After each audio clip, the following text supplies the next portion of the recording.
Hello and welcome back to Drilled. I'm Amy Westervelt.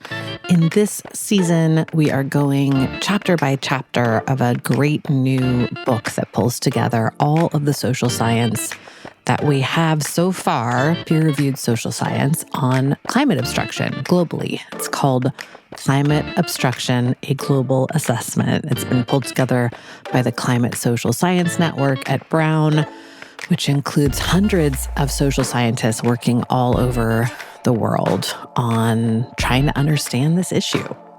Today, we are digging into a subject that is near and dear to my heart, the role of PR and media in climate obstruction. And to do that, I'm joined by two people who have been guests on this show before, Melissa Aronczyk at Rutgers University and Max Boykoff from the University of Colorado at Boulder.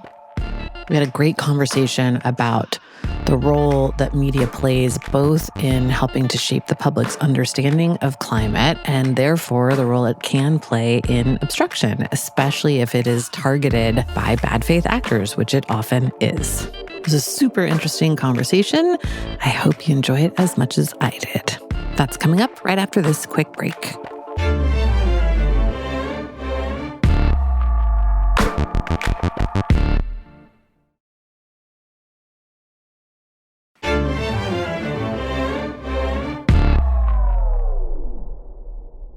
My name is Max Boykoff.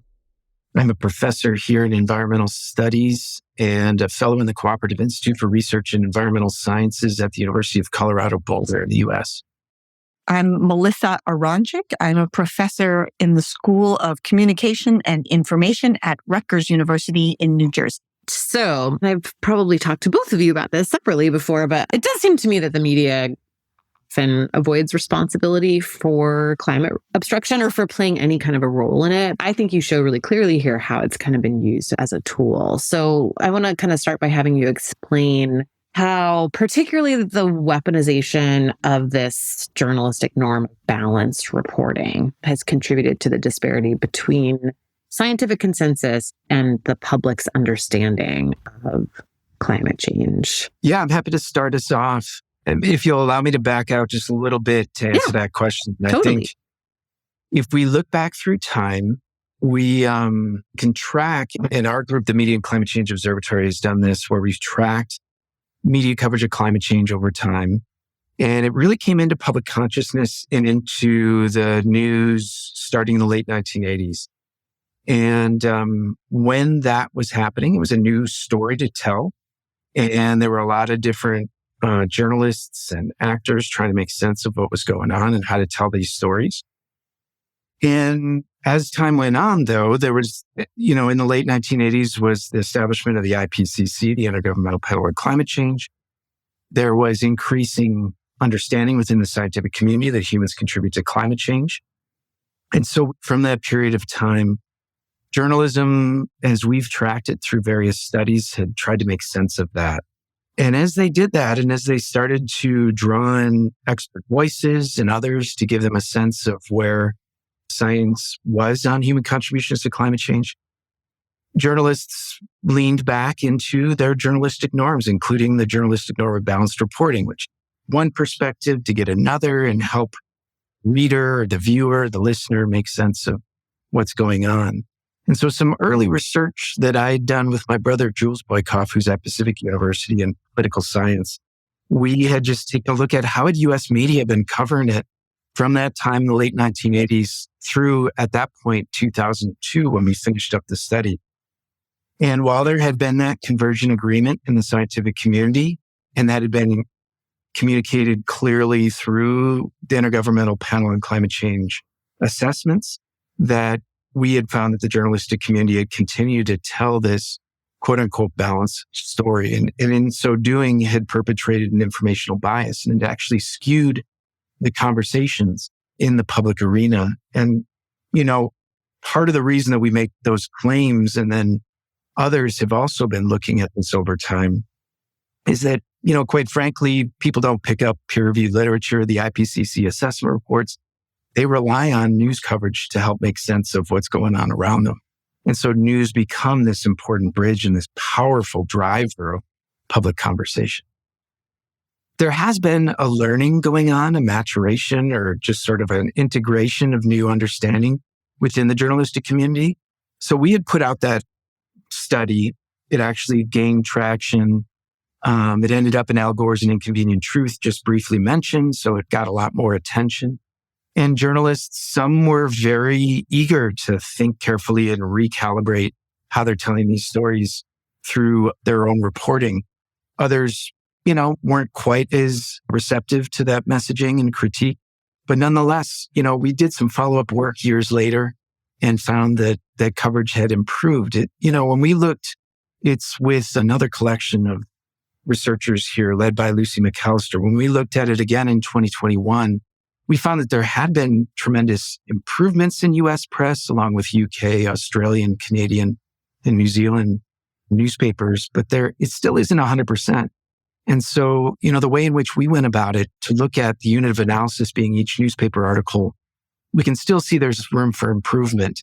But if somebody's picking up the paper and reading a very influential piece that isn't accurate, that is still falling, whether unwittingly or wittingly, to this sort of quote unquote balanced reporting, that they themselves then start to get a skewed view still to this very day. Yeah. I don't know if I've ever told either or maybe both of you this story, but I had this experience directly with, I was a stringer at the Washington Post for a while. And because of where I lived, that meant covering a lot of wildfires.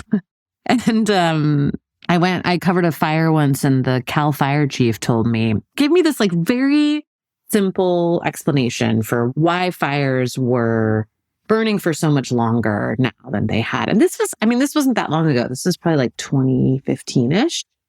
And he said, are you from California? I said, yes. And he said, well, you probably remember when you were growing up that you would go to bed at night and the fire would be 20% contained and you'd wake up in the morning and it would be 60% contained or at least 50. And I said, yeah, that was the norm, And he said, yeah, but that's how it used to work because it would get cool and humidity would increase at night. And now that doesn't happen anymore. So these fires are burning the same intensity 24/7. And that's why they're getting so big. And that's climate change. And I was like, wow, what a great, simple way to understand that. And I put it in the story, and my editor, who at the time was the national editor of the Washington Post, suggested taking out the part where he said that's climate change and his comment was, this is a wildfire story, not a politics story. Huh. And I said, I'd been a climate reporter for a long time, so I knew enough to kind of push back on that and say, well, that's an industry talking point. There's nothing political about what he's saying, And he listened to me and let me keep it in. But the average person that's just getting sent off to, cover a flood or a fire is not necessarily going to feel confident, saying, oh, you're wrong. It's not political. But I don't think that guy was being hounded by Exxon every day. It was just so ingrained in him that I don't know. I think of it every time I think about this because it was such a simple way that stuff creeps in. Yeah. Yeah. Anyway, obviously the media is not coming up with this stuff on their own, but entities are working to serve up misleading climate narratives to the media or ensure that people who are spokespeople for the industry or who carry water for them and their ideas are given a voice in the media. Well, are you asking, Amy, about public relations firms, ad agencies working for fossil fuel? Yeah. The broad ecosystem of people that are approaching the media with these narratives or talking points. I would think of PR firms, maybe internal PR folks, companies, think tanks, I think are doing a fair bit. Yes. That whole ecosystem. What does it look like? Well, one thing we need to think about is the network of influence. That's really something that it has taken us a while to really get our thinking around. And I think, we're still finding connections that we didn't really know existed, which is kind of amazing. At least since the 1970s, we have started to see connections among not just media platforms and people who set the agenda in the media, but think tanks, research centers, private donors, lobbyists and lawyers, PR firms. We're starting to get better and better evidence of this network. And both journalists and researchers are uncovering just how far back these relationships of denial go.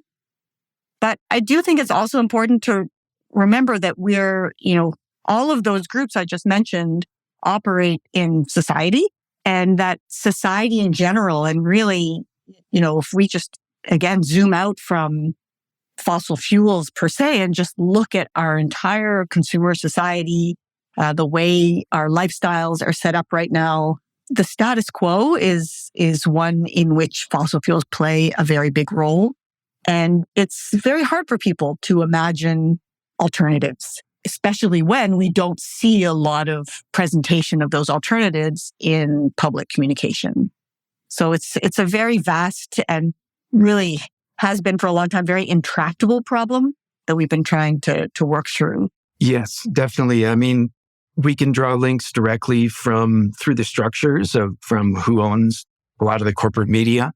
Mm-hmm. But then also, as you're mentioning, Melissa, just the PR, the way that these firms are so influential, the way they play roles in the network, developing strategy. We really get immersed if you're watching commercial television, just with all kinds of marketing and imagery and assertions that can at times be seen as greenwashing. But then on top of that, at the very core, we're primed to fall into this because we've got a lot of other things that we want to focus in on. We don't want to have to worry about it. And so when this sort of apparatus, when it courses through the veins of our lives, we take it. We're ready for it. We just say, all right, let's focus in on other things. And so this apparatus gives us that opportunity to not have to face it. Yeah. You mentioned 4 key contrarian viewpoints that are amplified by the media. And I wonder if I could have you name those and talk about how you or the research that you were looking at honed in on those 4. Yeah, one really influential source for thinking about these 4 viewpoints, these kind of arguments for climate delay, comes from the scholar William Lamb and collaborators. It's in the academic journal Global Sustainability, and it's really become a go-to source for a lot of us. They have this fantastic chart which summarizes the arguments, so it's very useful. So the first argument for climate delay is to suggest that someone else should take actions first. So in other words, redirecting responsibility for the problem away from themselves, which in this case would often be a fossil fuel company, onto somebody else. So the classic one is suggesting that consumers themselves, individuals themselves, should take actions to address climate change, recycle, for instance. The second argument has to do with saying that we can't mitigate climate change. It's simply not possible. You have to just kind of give in to the fact that it's never going to happen. You've seen a lot of arguments like that, especially by climate deniers saying, change is just impossible. We can't change our current way of life. We can't do that. Or saying it's basically a catastrophe and, doom and gloom, apocalypse. There's nothing to be done. There's a third argument, which is actually a little more insidious, where fossil fuel companies will push non-transformative solutions. That's how Lamb and his collaborators put it. And, this one's insidious because it seems like solutions are just around the corner. But in fact, these solutions are very problematic and often really backwards. One would be to say future technologies are going to solve the problem. So, we don't have to worry now because in the future, we'll have AI solving climate change. These kind of very vague, very always future focused ideas for how the problem will be solved.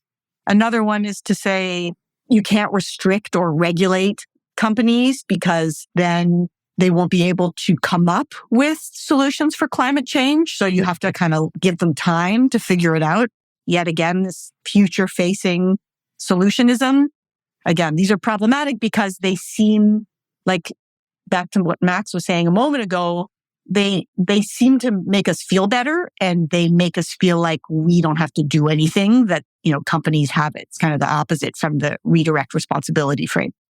Anyway, and then the last one is about emphasizing all of the problems with the solutions that are being proposed that are viable.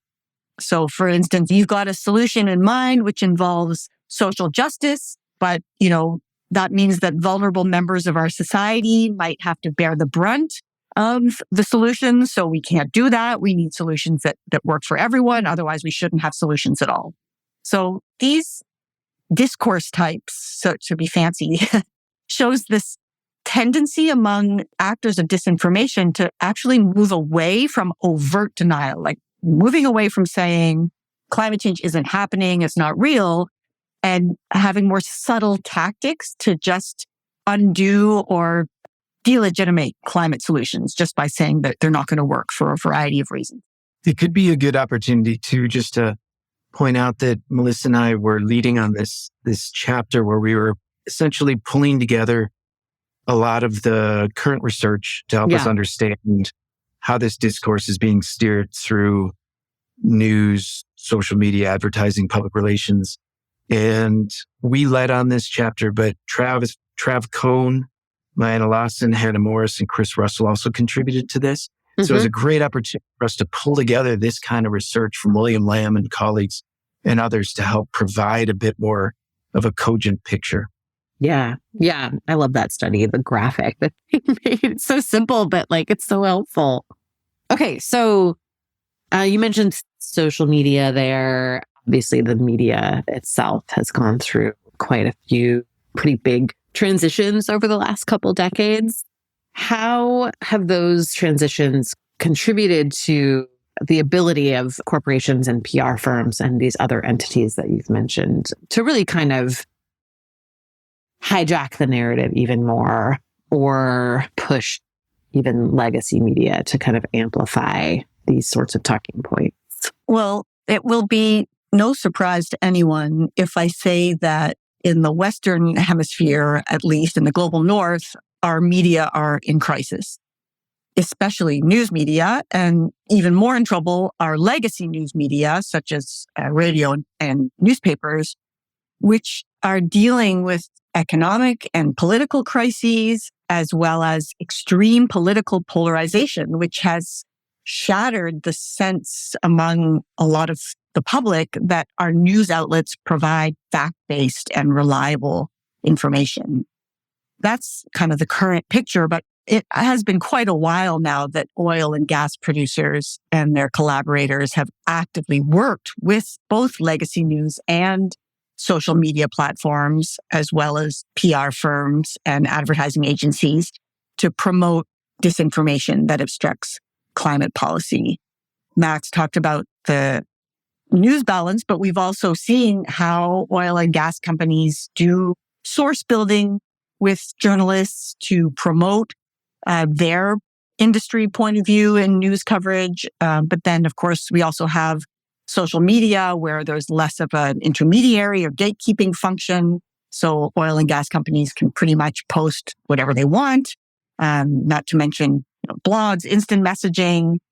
And because our mainstream media is under corporate control, and because their business model needs advertising revenue to stay afloat, it has also become harder and harder for news to remain separate from promotional content. Gosh, there's even more. We could say, we talk about this in the chapter for the book. We have these newer kinds of threats with emerging digital technologies and social media, because now disinformation campaigns can operate at a massive scale and scope. They can target certain groups much more precisely. You have technology companies and their platforms that let powerful actors shape information in ways that lack accountability. And on top of everything else, we have the explosion of artificial intelligence, which is changing by the day and is incredibly difficult to detect and predict.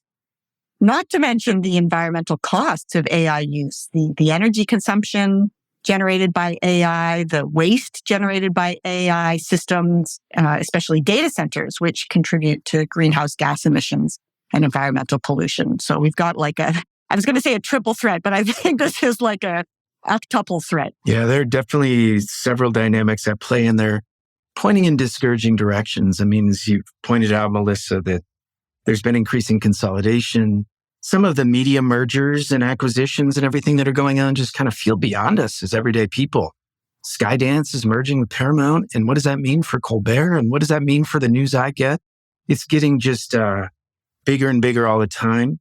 And as we look around, we can see that our local independent news are strained. Just some of the recent decisions from the Trump administration have put even further strain on these news sources. And so across this country, across the world, we've got many news deserts. So people are increasingly reliant on these corporate media sources to make sense of what's going on in the world. And that's through legacy media, as Melissa's pointed out. Once you get into social media, it gets even more confusing with algorithms and the blending. Even some of your work, Amy, has found its way into our chapter where you've pointed out this confusion that can take place between straight news reporting and some advertising that's going on from these carbon-based industry players. And so while there are definitely a lot of dynamics at play, it's discouraging and challenging. Yeah. I wonder if you've looked at, or if there's any research yet, or if it's maybe too early on this, around the way that influencers are sort of replacing reporters. Like, I see this all the time. Even I have an intern right now who's like, do you know this guy, blah, blah, blah? I get all my news from him. And I looked him up, and he's like one of these people who sort of reads headlines in videos, which is all well and good, except that like if those people end up getting all the funding and all the audience, then there won't be any reporters writing the stuff for them to read anymore.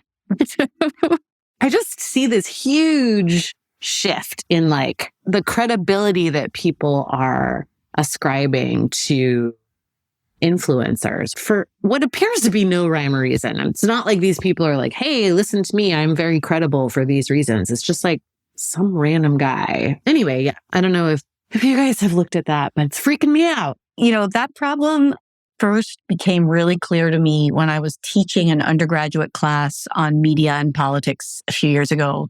And we had this assignment that I gave them where I said the student had to identify the source of the media they were looking at. And their answers were things like Facebook, or, probably not, because nobody under the age of 25 looks at Facebook, but social media were listed as the source for these students. And I said, no, I don't mean where you saw it. I mean the original source. And they really didn't know what I was talking about. And that's when it hit me that the way our media platforms are organized, the way we access information online is really not the way people of my generation used to access or understand it. So the source is not nearly as relevant to younger people as the content itself and the way it's presented. So that, if we're talking about a space where influencers come to have a lot more credibility, that really does have to do with what's getting put in front of people. And that in itself has to do with how algorithms work and how prior usage patterns work and how the location of the individual works. We know about all of these data points that inform what kind of information is put in front of people. And so an influencer who might have gotten your attention at some other time for some other completely different topic suddenly seems like somebody much more reliable and trustworthy than a source you don't know. And that proximity in time and space to you is really problematic when it comes to information about complex, scientific, and highly polarized issues like climate change. Yeah. Yeah, I'm finding that too with students I work with, my kids as they're getting older. They'll say, oh, same. News source is YouTube, news source is TikTok. Right. Yeah. And so my experiences have been similar, and that's a demographic shift that we ought to be talking more about. But on top of that, I'd say relevant to, what we're talking about here as well is that there's been documentation that now oil companies have been hiring these TikTok influencers to court young people. Yeah. They are the pathways forward. And so the savvy PR firms, advertising firms, carbon-based industry actors themselves are getting into this. So what we're sensing together is definitely something that's deliberate and that it is going on. That's right. Yeah. You had some really, really interesting references to new research around this kind of persistent intersection between a certain type of conservative identity and climate contrarianism. I know the first paper I ever read on that I still love because I think it's the funniest title ever is the Cool Dudes paper from McWright and Dunlap. But you have some really new stuff that's really interesting. I would love to have you guys just unpack that and why this is such a persistent connection between this particular identity and climate contrarianism. We do get into some of the contours of what's been developing more recently, newer research that work. There's a whole group of work by Riley Dunlap and Aaron McWright that's been really influential and really path-breaking in the early days of getting a handle on who are these climate contrarians, what are their motives, how are they effectively obstructing climate action, climate policy action, greater engagement. And when you refer to that, Amy, the Cool Dudes piece just refers to maybe colloquially older white guys who are very influential in these spaces. And some of them, are microblogging on Twitter, X, even Blue Sky and others, Mastodon for a little bit there. They're, sometimes maybe just sitting in their basements in their comfortable suburban homes. And these folks demographically may not be at the forefront of climate impacts like many others. And so there's been research that's followed on theirs. I've done some myself where I've gone to the Heartland Institute meetings about a decade apart and sought to make sense of who they are, what are their motivations. So that finds its way into our chapter. Another kind of layer of this is that we've documented in this chapter a lot of good research that's been done, that's been tracking how it is much more evident and influential within certain countries with ties to fossil fuel industry and reliance on fossil fuels. Matthew Hornsey and colleagues have done some really good work that compares and contrasts these discourses across countries. So there's places like the United States, we're the belly of the beast in a certain way, the UK, Australia, certain elements of Brazil around food consumption and fossil fuels. They have much more vocal and, I guess, legible, audible climate contrarian groups, collections, which can be, cacophonous at times, but the overall goals of distracting, delaying, denying the facts and the evidence around this, there are through lines there. Yeah, totally.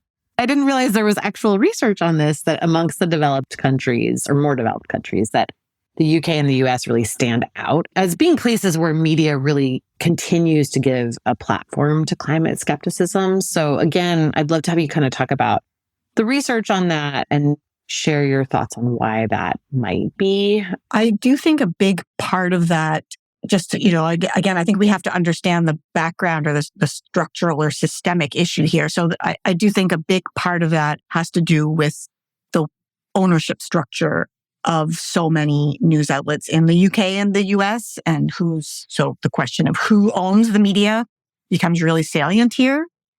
But another issue that affects the way we think about how the UK and the US stand out as giving a platform for skepticism is simply that there's a lot more research out there about the UK and the US than about other parts of the world.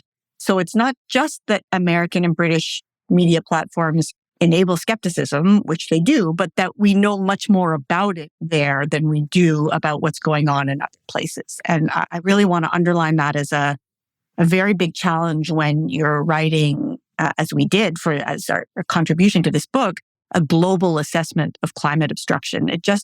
I think one takeaway that we had from working on this chapter was that we really need better and more sustained research all over the world to recognize how some of the climate skeptic frames and platforms and styles are being exported to other parts of the world, or how we are getting imported from other parts of the world various kinds of climate skepticism, but we just don't know as much as we need to in some parts of the world. Yeah. We've been working more and more with reporters in Uganda, Tanzania, Mozambique, and especially in Uganda and Tanzania, I was really surprised at how much it had been like really drilled into them.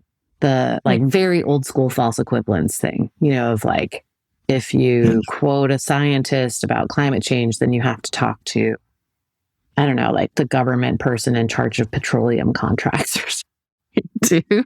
Interesting. I was just going to mention something that one of our co-authors, Mayanna Lawson, has been really focusing on that relates to this question, which is about how emerging analyses of climate coverage in places like Brazil might make few references to climate skepticism, but that could be because they're not focusing on fossil fuel emissions, but they are focusing on things like carbon pollution from agriculture or other land use practices. So I think that's just something else to keep in mind when we're talking about climate skepticism.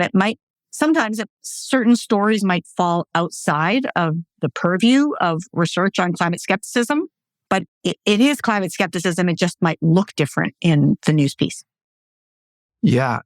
Melissa, you make great points. And just from referencing Mayanna, she's an example of, she has been really influential in helping tell these stories out of Brazil.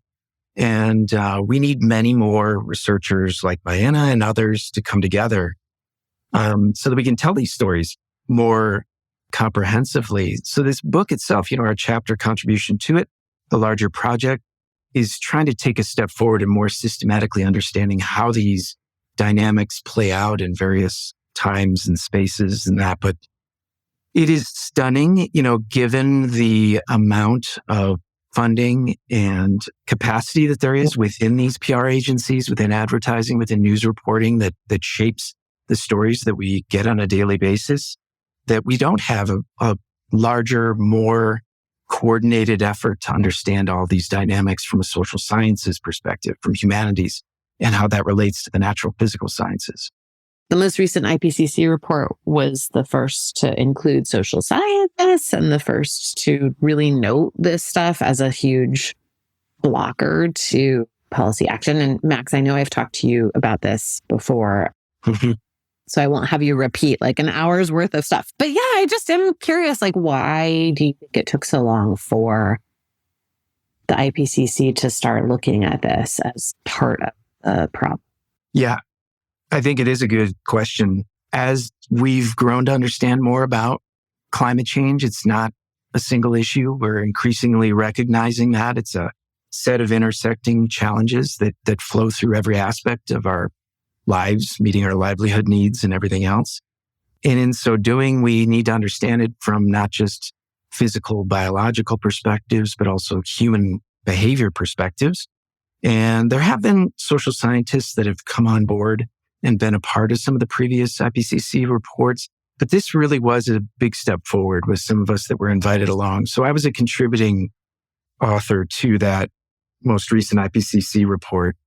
And so when you ask that question, I think the kind of simple answer is because there were folks like me and me included to bring the very thoroughly researched work that we're talking about in this chapter and this larger book into the pages of the IPCC. But I think a bigger part of that is just that more folks from different disciplines, seeing this as an integrative, interdisciplinary set of challenges, are being invited in to help provide those insights through the thoroughly researched work that's going on out there. And so it is a step forward. They're selecting authors for the next one. We could possibly debate for a full hour about the wisdom of another big assessment report years off while we need to do a lot in the interim. But having said that, they're selecting authors for the next one. I hope that continues to flow into these pages. And the work that we talk about in the chapter that we capture that's in the larger reports themselves actually didn't make it into the summary for policymakers. And that too, we could talk about for quite a while, but there's still a lot of work to do to make this much more legible and to make this a larger conversation through the IPCC. Okay. Melissa, I feel like this is going to be your big question, which is about the PR firms. I love this description of them as sort of the glue joining carbon-based industries, media organizations, and economic sectors, using coalitions, campaigns, and other coordinated processes to question the efficacy of science, news, and political institutions engaging climate-related issues. Again, this is one I know you could spend many hours talking about. Can I have you give a little bit of an overview of the role that PR firms play here? If you want to talk about advertising firms too, that's fine. Maybe the difference between them, because I feel like they get conflated a lot. Maybe there's not that much difference between them anymore. I don't know. Anyway, over to you.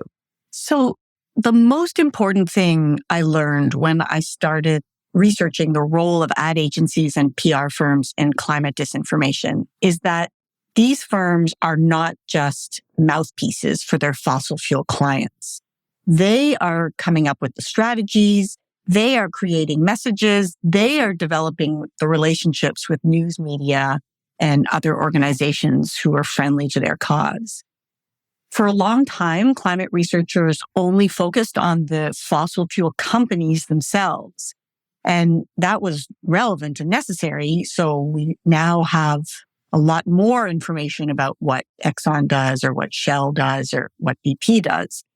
But lately, journalists and researchers have started paying a lot more attention to the consultants and strategists who come up with the positioning for these fossil fuel companies and who play key roles in managing these companies' media image and their marketing and strategic plan.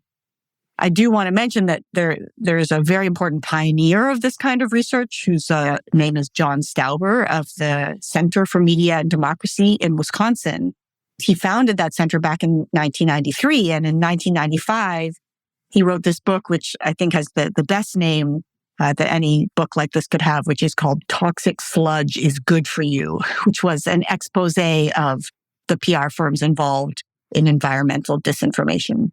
And I mentioned that because that really was a very important guide that came out at a time when most of us were looking the other way.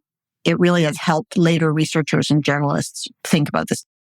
So a second major finding that we have about the role of PR firms and ad agencies in climate disinformation is that these firms are embedded in a very wide ecosystem of influence. We mentioned this earlier in our conversation, but just important to remember, PR firms and ad agencies are doing work for not only fossil fuel companies, but also their trade associations, industry councils, and science advisory councils, for think tanks and research institutes, NGOs, foundations, chambers of commerce, organizational boards. I mean, the list goes on.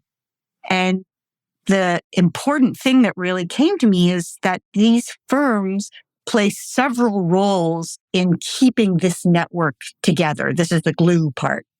One of the things that these PR firms and other consultants do is intelligence gathering across different industries, as well as inside the environmental community.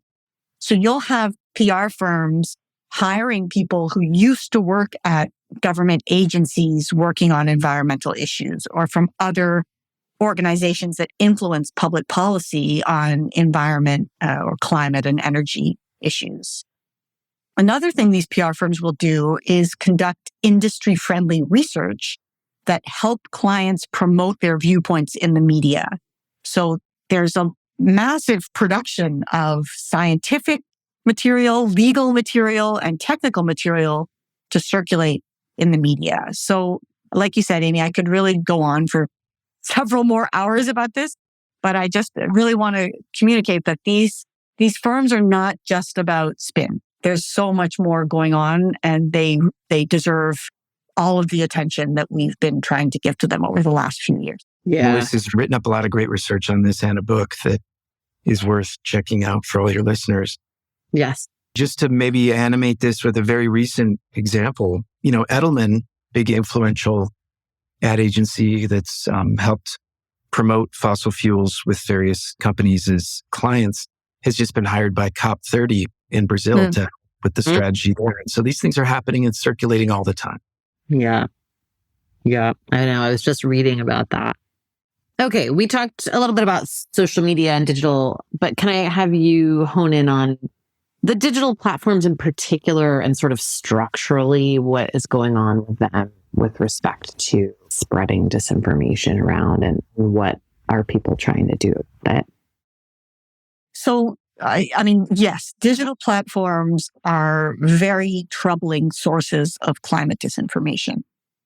In fact, some have argued that digital platforms are actually completely complicit in spreading climate denial because they do such a terrible job of monitoring the content on their sites in the name of, they want to avoid so-called censorship, or they say they're just technology companies and not media companies, so they're not responsible for the content on their sites.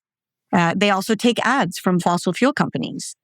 We have one report we talk about in the chapter that estimates that Google alone received $23.7 million between 2020 and 2022 from the 5 largest oil companies in the world to promote their advertising. We can also really level our sights at Meta / Facebook, which has overridden its own independent fact checkers for climate science. It has also allowed fossil fuel companies to purchase misleading ads. And another real problem that is posed by companies like Facebook is that they have a data sharing tool called CrowdTangle, which is traditionally relied upon by journalists and academics to analyze engagement with content on the platform. And they keep tweaking the data sharing tool so that it's less transparent and less useful for journalists and academics. So it's very hard to get a long-term view of how engagement is changing over time. And it's very difficult to understand all the demographics and other data points that researchers need. So it really feels like the Wild West. There's a group called Climate Action Against Disinformation, CAD, which has done a lot of really interesting research in this area. And they've talked about how really the 4 big platforms of TikTok, Meta, YouTube, and X have become complicit in the spread of climate denial. And they put X out of those 4 last among platforms because of their absolute total absence of policies on climate disinformation, failing to effectively enforce whatever policies they do have, and a total lack of public transparency. It's a pretty comprehensive answer. Yeah. As I sit here listening to what you've laid out, Melissa, I mean, even if we were to say there's no deliberate malintent with all these big companies, even just as you had pointed out, the absence of policies on disinformation, the way in which, at the start of the year, Zuckerberg had said that they're getting rid of its fact-checking policy and just starting some community board, community notes, I should say, that just the misinformation that proliferates because of the influence of these and the lack of intentional fact-checking amongst them is really troubling. Mm-hmm. I wonder if you both or either of you has a response to this very concerning trend of people recasting fact-checking as censorship and like how that plays into this stuff. I may not answer that head on, but I think part of how we've gotten into these places is that people like those within the academic research community haven't advocated adequately for facts and evidence and truths as they come about. And so that is a form of advocacy. It's advocacy of a sort. It's not advocating for particular policy actions or advocating for certain outcomes. But in the absence of that, we've allowed ourselves to devolve into this place where fact checking can be seen as, like you say, some kind of censorship, some kind of intervention that is unwanted and that curtails free speech. I mean, it's where things can turn on their head. But I think I find myself somewhat culpable and those within our communities for not advocating more strenuously for facts and evidence and for not helping others better understand these the landscape of how this matters, how facts matter. Maybe, Amy, we should talk about rapid attribution because that's sort of wine. It does kind of like blend into that. Yeah. What is rapid attribution? Let me have you define it. And then like, how could it help with this? Yeah. So I heard about this idea through Jill Hopke's work. Others have spoken about it, but she has a great piece on this topic. The basic idea behind rapid attribution is to respond to misleading media content as quickly as possible. So this has to do with, of course, the incredible speed of the news cycle these days and the fact that our attention is constantly pulled in a million different directions online. And if you contrast that with the academic research and publication cycle, I mean, there's just no contest. It's our research and publication cycle is incredibly slow. We work in cycles of years, not cycles of minutes. So what some researchers are calling for is a monitoring and rapid response service to provide facts, to provide accurate information to the public while they're thinking about the issue, not a year or two later. And so some have suggested that maybe academic researchers can take a page from nonprofit projects or even projects like Max's observatory, groups like Max's observatory, by working either more closely with those groups or working with other research centers to track and analyze digital media and social media disinformation as it happens and provide a researcher's lens on the response. It reminds me of that old saying, a lie can travel around the world while the truth's putting on its shoes. These are efforts to try and close that feedback loop.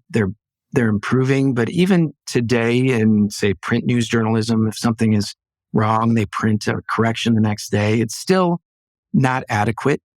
There are many more efforts that are going on. Yeah.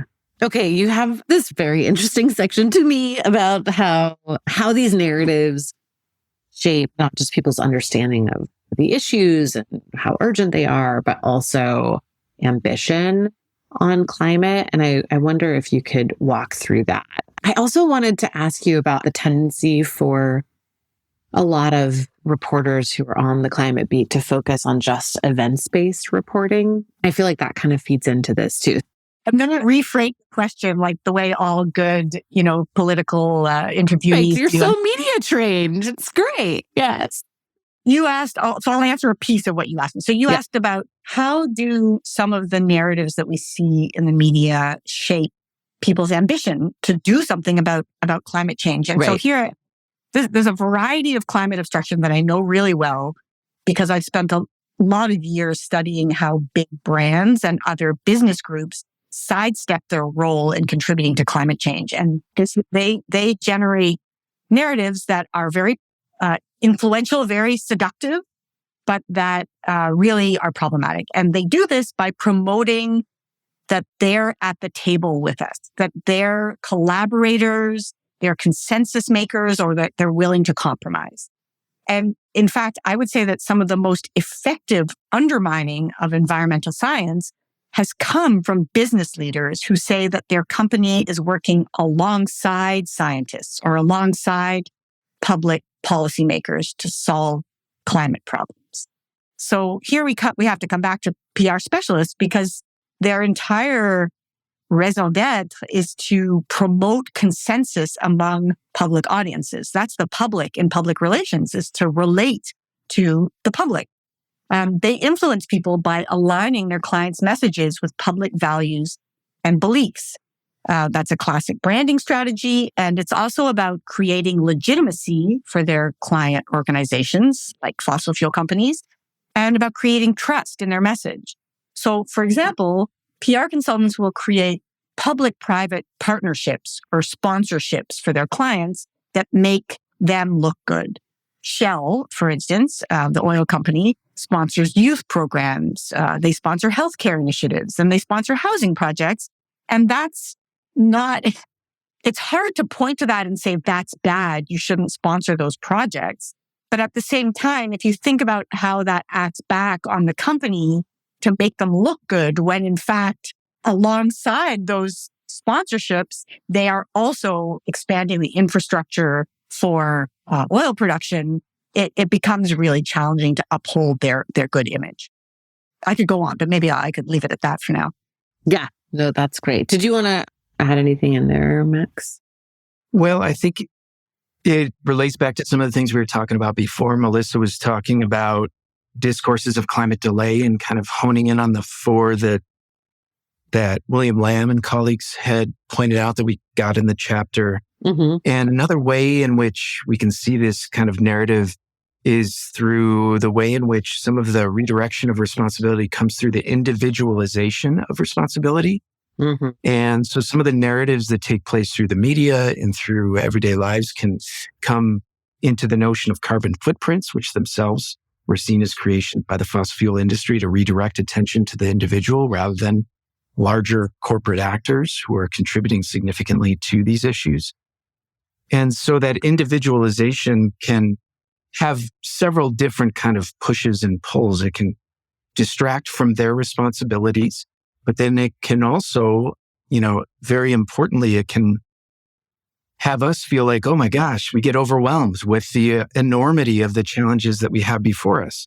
And so it can push us into these spaces of paralysis if we subscribe to this kind of atomized, individualized way of acting. And we also, on top of that, can tend to, start to name and shame and blame one another instead of looking at some of the clear facts around us. And so, there's been a lot of work over time. Among them was some important work by Richard Heed that points out that 2/3 of industrial greenhouse gas emissions, fossil fuel use, methane leaks, cement manufacturing have come from 90 companies around the world since the dawn of the Industrial Revolution. And so this naming and shaming and individualization is both a redirection of responsibility, and then it also really is a very effective technique of delay and distraction. Okay. I want to end with this accountability piece and where we're at with accountability measures on this. So we talked about rapid attribution, but you mentioned this push for a universal definition of climate disinformation in the chapter, and then, the potential for accountability for specific platforms. I'm curious to hear from each of you where you see the most progress on dealing with this issue. I'll just start by saying that the call for a universal definition of climate disinformation, as well as for more accountability by media platforms, came out, I believe, in November 2024 around the COP29 climate negotiations in Baku, Azerbaijan.